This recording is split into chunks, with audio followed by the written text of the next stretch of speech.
Hello everyone. Now again welcome for online video lecture class. Now today I am going to talk about the topic observing children. आज मैं आपसे बात करने जा रहा हूँ बीएड सेमेस्टर 4 के अंतर्गत ईपीसी 4 में यूनिट 4 का ये टॉपिक है बालकों का अवलोकन। जैसा कि पूर्व के वीडियो में मैं आपको बता चुका हूँ कि ईपीसी बीएड पाठ्यक्रम में शामिल करने का उद्देश्य ही है, ऑब्जेक्टिव ही है, जो सेवाकालीन खासकर सेवा पूर्व, क्योंकि सेवाकालीन तो जो सर्विस कर रहे हैं, सेवा पूर्व प्रशिक्षु शिक्षकों को कैसे उनका विकास किया जाए व्यक्तिगत तौर पर, यह सबसे महत्वपूर्ण है। इसको ध्यान में रखते हुए इस ईपीसी यानी इन्हांसिंग प्रोफेशनल व्यवसायिक वृद्धि की जो एक सब्जेक्ट है यानी एक विषय के रूप में इसे आंतरिक मूल्यांकन के अंतर्गत रखा गया है। करने का तात्पर्य स्पष्ट है कि शिक्षकों का यानी प्रशिक्षु शिक्षकों का इस प्रकार से विकास करना जिससे कि छात्रों की प्रत्येक गतिविधि को समझ सके। इसके पूर्व के वीडियो में व्यक्तिगत विकास से संबंधित विभिन्न प्रकार की बातों की मैंने आपसे विस्तार से चर्चा की। उसके बाद की वीडियो में भी मैंने एक शिक्षक, आदर्श शिक्षक कैसे हो, उससे संबंध में मैंने बात की। शिक्षण स्ट्रेटेजी यानी टीचिंग स्ट्रेटेजी कैसी हो, शिक्षण रणनीतियाँ कैसी हो, उससे संबंध में मैं बात कर चुका हूँ। आज जो बात है वह अति महत्वपूर्ण है। क्यों? क्योंकि बालकों की गतिविधियों का अवलोकन कैसे हो, किस प्रकार से हो।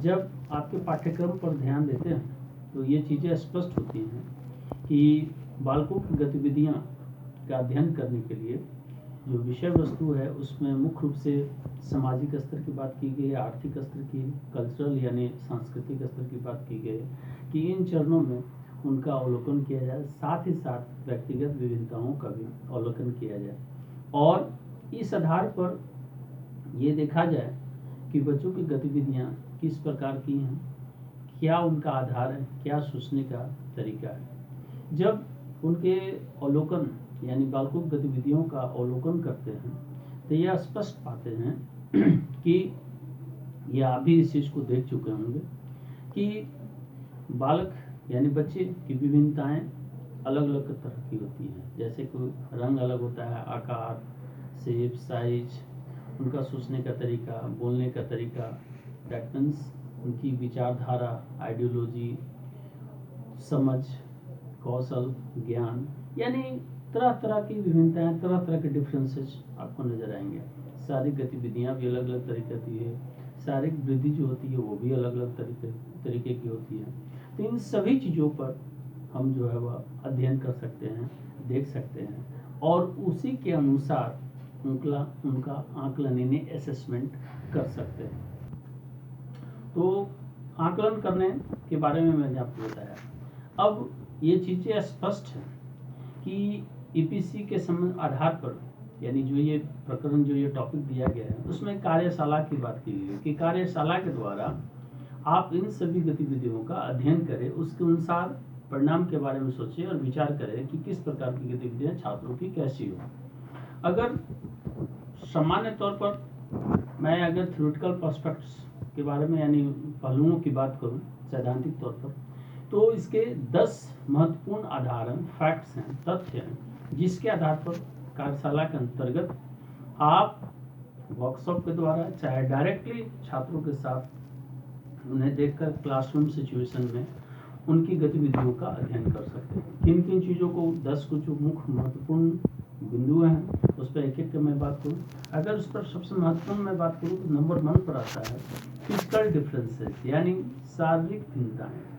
शारीरिक भिन्नताएं तात्पर्य स्पष्ट है कि छात्रों की किस प्रकार की बॉडी का स्ट्रक्चर, शरीर की बनावट और उस बनावट के अनुसार ही ये चीज़ें स्पष्ट होती है छात्र की सोच, और समझ और किस प्रकार की गतिविधियां वह करेगा।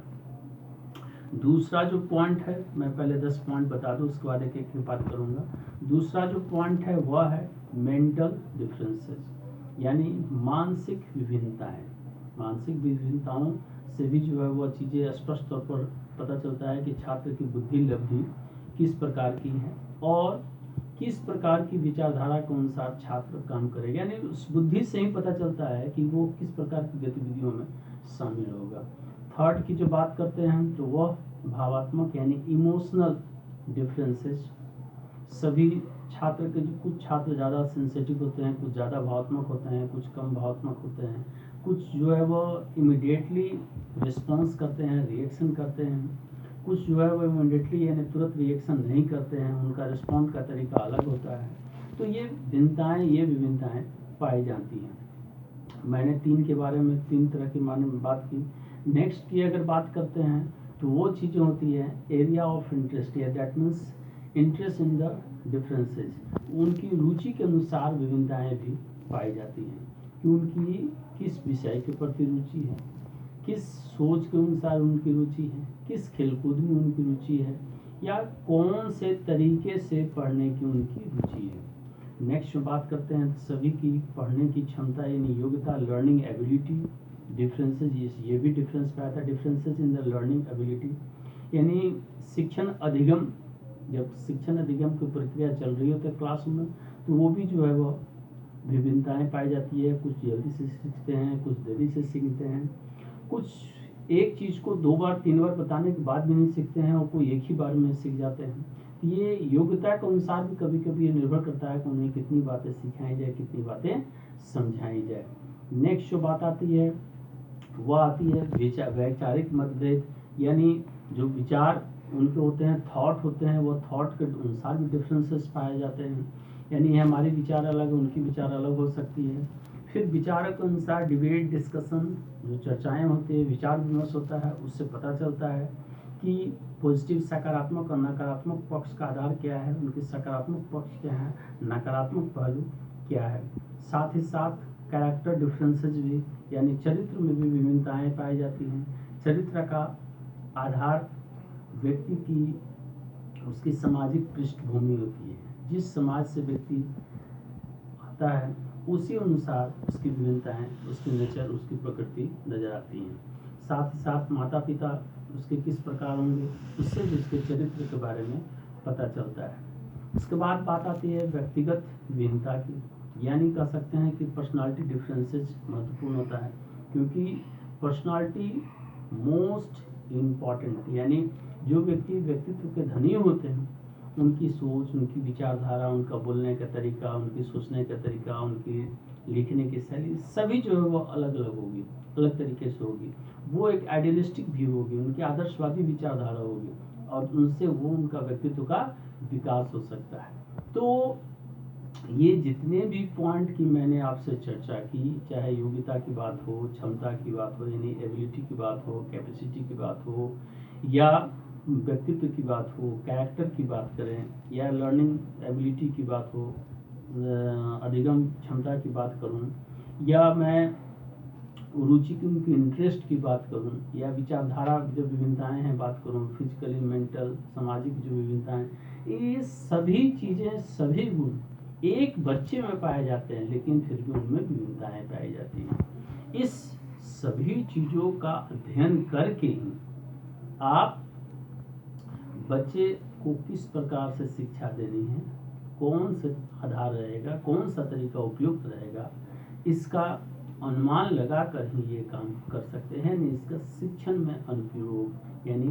टीचिंग जो शिक्षण जो कला है, उस शिक्षण कला में सभी का उपयोग करके बच्चों को आप सिखा सकते हैं, समझा सकते हैं। इन सभी चीज़ों से जो चीज़ें निकल कर आती हैं वो चीज़ें स्पष्ट ये हैं कि बच्चे का सर्वांगीण विकास कैसे हो, इसकी मैं चर्चा हमेशा करता रहता हूँ। अगर कोई एक डिफरेंसेस गतिविधियों के चलते बच्चे को आप उसके उसी अवस्था में छोड़ देते हैं तो फिर उसका सही तरीके से विकास नहीं हो पाएगा।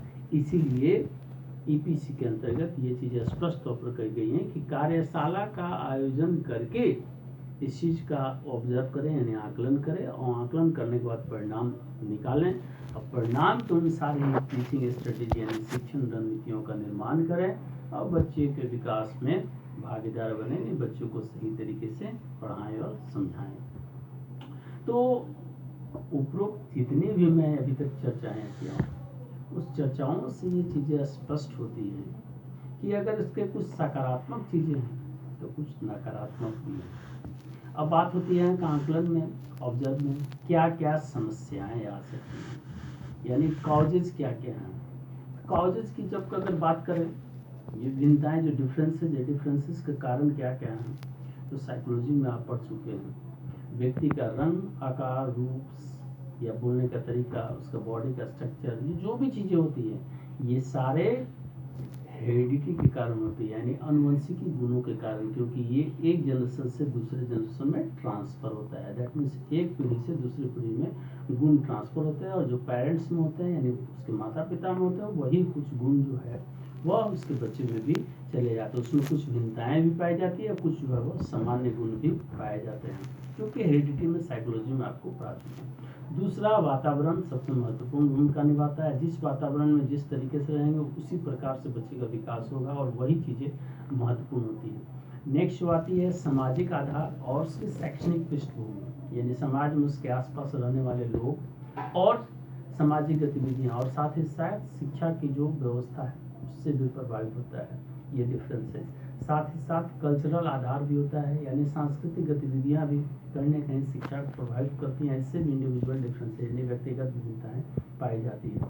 तो ये कुछ महत्वपूर्ण फैक्टर्स हैं जो कि कहीं ना कहीं हेरिडिटी, इन्वायरमेंट और उसके बाद सोशल, उसके बाद जो है इमोशनल, भावात्मक आधार भी, और कल्चरल, ये 5 जो है महत्वपूर्ण कारक है जो कहीं ना कहीं बच्चे की जो ऑब्जर्विंग यानी असेसमेंट है उसको प्रभावित करते हैं। और इस जो प्रभाव करने के जो फैक्टर हैं, जो तथ्य हैं, इन सभी चीज़ों को अध्ययन करके ही मैंने पूर्व में बताया कि आप बच्चों के लिए दिशा निर्देश, रणनीतियाँ तैयार कर सकते हैं और इसका शिक्षण के तरीकों में या रणनीतियों में उपयोग कर सकते हैं। तो इसी के साथ मैं अब इस टॉपिक को समाप्त कर रहा हूँ। अगले वीडियो में एक और इसी के साथ इसके जो अगले पार्ट है उसके बारे में मैं आपसे बात करूंगा। इससे संबंधित चीज़ों को आप इसका नोट्स तैयार करें, और उसके बाद आगे एक क्लास में मैं इससे संबंधित एक असाइनमेंट का प्रश्न दूंगा और उसे आप तैयार करेंगे। उम्मीद करते हैं कि ये आपको वीडियो पसंद आएगा, और इसके ध्यान से सुनकर आप इससे संबंधित किसी भी प्रकार की कोई, अगर आपकी कोई डिफ़िकल्टी हो तो कमेंट्स बॉक्स में मैसेज करें, और उससे संबंधित चीज़ों को स्पष्ट किया जाएगा। ये चीज़ें यूट्यूब चैनल में चूँकि ऑलरेडी अपलोडेड की जा रही हैं, आप सब्सक्राइब करेंगे उसके बाद इमीडिएटली ये वीडियो अपलोड होते के साथ आपको मिल जाएगा। तो इसके अब अगले वीडियो में आपसे मिलते हैं। धन्यवाद।